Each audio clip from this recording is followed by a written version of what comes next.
ہم دو بہنیں اور دونوں کا پیار اتنا کہ اکثر لوگ ہمیں سہیلیاں سمجھتے، کیونکہ بہنیں تو آپ اللہ کی طرف سے ہوتی ہیں، اور اگر مزاج کا فرق ہو تو بحث مباحثہ بہنوں کا چلتا رہتا ہے، جبکہ سہیلیاں آپ خود چن کے بناتی ہیں جن سے مزاج بھی ملتا ہو۔ عام طور پہ وہی سہیلیاں بنتی ہیں تو ہمارا مثالی پیار سہیلیوں جیسا بھی اور بہنوں جیسا بھی۔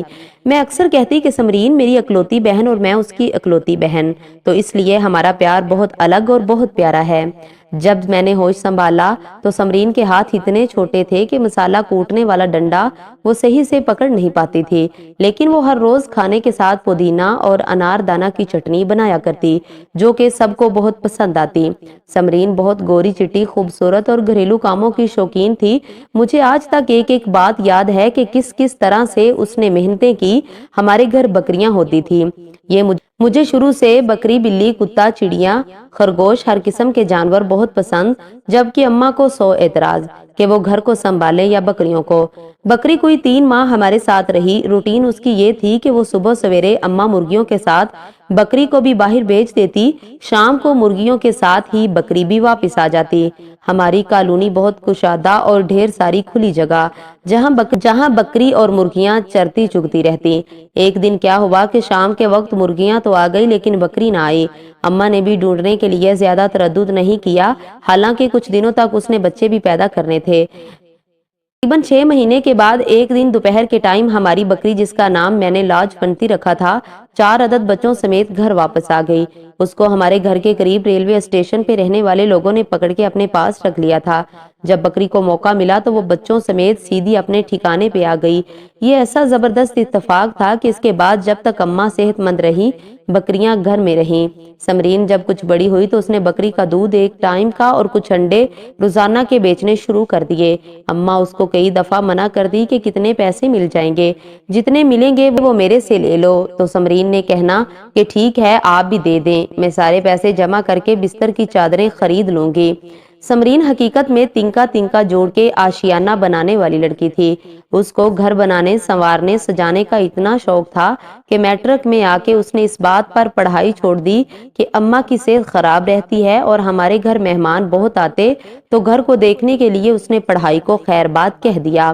اس زمانے میں کیے جانے والے سارے کام، کڑھائی، نالے بنانا، پراندے بنانا، کروشیا بنانا، سویٹر بننا، غرض سارے کام اسے آتے تھے۔ کھانا تو 5ویں جماعت سے ہی بنانا شروع کر دیا تھا۔ بنیادی طور پہ وہ مکمل طور پر گھریلو لڑکی تھی۔ جب تک میں سیکنڈ ایئر میں پہنچی اس وقت تک سمرین نے اپنے جہیز کے 7 بیڈ کور کے سیٹ خود کڑھائی کر کے تیار کر لیے تھے۔ تکیوں کے کور اور ٹرنک پہ ڈالنے والے کپڑوں کے سیٹ کڑھائی کر کے تیار کیے۔ ان دنوں برتنوں کے کچھ سیٹ بھی منگوا لیے۔ نصیب کی بات ہوتی ہے کہ میں جو پڑھنے لکھنے کی شوقین تھی، میری شادی اچانک ہو گئی، جبکہ سمرین جس کو گھر داری کا بہت شوق تھا، اس کی محنت کی بنائی ہوئی چیزیں مجھے دے دی گئی۔ ہماری عمروں میں زیادہ فرق نہیں تھا۔ اس شادی پہ ہم دونوں بہنیں دکھی تھی۔ ایک تو ان دنوں ابا جان کی فوتگی کو زیادہ عرصہ نہیں گزرا تھا، دوسرا میں پڑھائی چھوٹنے پہ اور وہ اپنی ساری محنت کے کیے گئے سیٹ مجھے دینے پہ۔ بہرحال ہماری شادیاں آگے پیچھے ہو گئی۔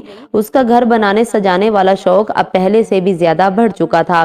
نہ صرف یہ کہ وہ اپنے گھر کو بنانے سجانے کی شوقین تھی، بلکہ ساری ماموں کی بیٹیوں میں میرے اپنے گھر اور اس کی دوستوں کے گھروں میں اس کے ہاتھ کے بنے ہوئے تکیے، گدیاں، کشن، ڈیکوریشن پیس، ڈریسنگ ٹیبل کے لوازمات رکھنے کے خوبصورت ویلول کے ڈبے موجود ہیں۔ سسرال والے گھر میں باقی بہوؤں کے ساتھ اسے بھی ایک کمرہ ملا ہوا تھا۔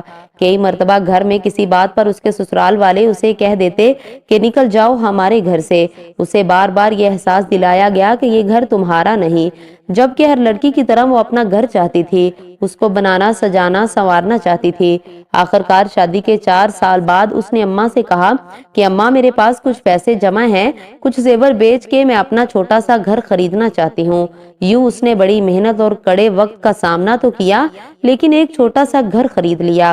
برادری میں 100 طرح کے لوگ ہوتے ہیں، کچھ دوست اور کچھ دشمن، جو میری بہن کو کہتے کہ گھر تم نے اپنے پیسوں سے خریدا ہے، اسے اپنے نام کروانا، اور اس کے سسرال والوں کو الگ سے کہتے کہ دھیان کیجئے گا کہ کہیں یہ گھر اپنے نام نہ لکھوا لے۔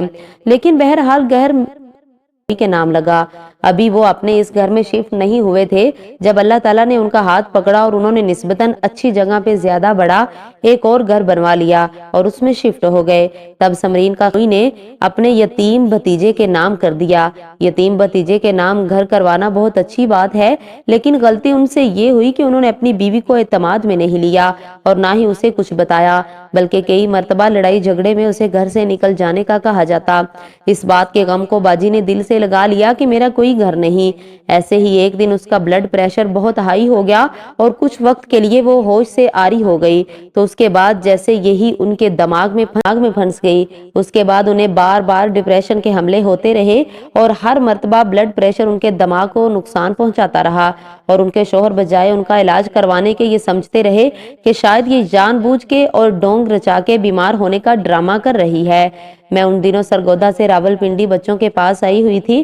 جب دن کے 11 بجے ہمارے آپس میں بات ہوئی، وہ مجھے کہہ رہی تھی کہ میرے لیے دعا کیا کرو کہ میں اپنی بیٹی کی شادی تک زندہ رہوں۔ میری بیٹی کے لیے دعا کرتی ہو نا؟ درست باتیں کرتے کرتے کئی دفعہ وہ الجھ جاتی تھی۔ اس دن ہم دونوں بہنوں نے فون پہ بہت لمبی بات کی، ہو سکا کہ یہ میری اور میری بہن کی آخری بات چیت ہے۔ اسی رات کے 2:30 بجے میری بھانجی نے مجھے فون کیا کہ خالہ امی نے مجھے بلایا۔ میں ان کے پاس ہی تھی، لیکن اب میں انہیں بلا رہی ہوں تو میری بات سن نہیں رہی۔ میری بہن میرا گھر کہتے اپنے ابدی گھر جا پہنچی۔ ساری لڑکیوں کو بچپن ہی سے گھر بنانے اور گڑیا سے کھیلنے کا شوق ہوتا ہے، اور میری بہن کو بھی شوق تھا کہ میرا گھر ہو جہاں پہ مجھے کوئی یہ نہ کہے کہ نکل جاؤ میرے گھر سے۔ جو بھی تھا، میری ایک ہی بہن تھی جو دنیا سے چلی گئی اپنے پکے گھر میں۔ ابھی میں اس کی قبر سے ہو کے آ رہی ہوں جہاں اس کے نام کی تختی لگی ہوئی ہے، موت مجھے معتبر کر گئی، میرے نام ایک گھر کر گئی۔ اپنی بیٹیوں کو تعلیم دیں، انہیں شعور دیں، انہیں بتائیں کہ اللہ تعالیٰ نے انہیں بے بس اور بے وقت پیدا نہیں کیا۔ اللہ تعالیٰ نے انہیں جائیداد میں سے حصہ دیا ہے جو اس کا اپنا ہے، نہ کہ اس کے شوہر کا، نہ کسی اور حق ہے کہ اسے مجبور کرے کہ وہ اسے کیسے خرچ کرے۔ اللہ تعالیٰ ہمیں عقل اور شعور دیں کہ ہم اسلام کی روح کو سمجھیں، بچیوں کی تربیت میں شرم و حیا، صبر، قناعت، شکر ڈالنے کی کوشش کریں، لیکن ساتھ ساتھ انہیں تعلیم، ہنر، اعتماد، جائیداد سے حصہ، معقول حق مہر بھی دیں، اور ان کی انا، عزت، نفس کا خیال رکھیں۔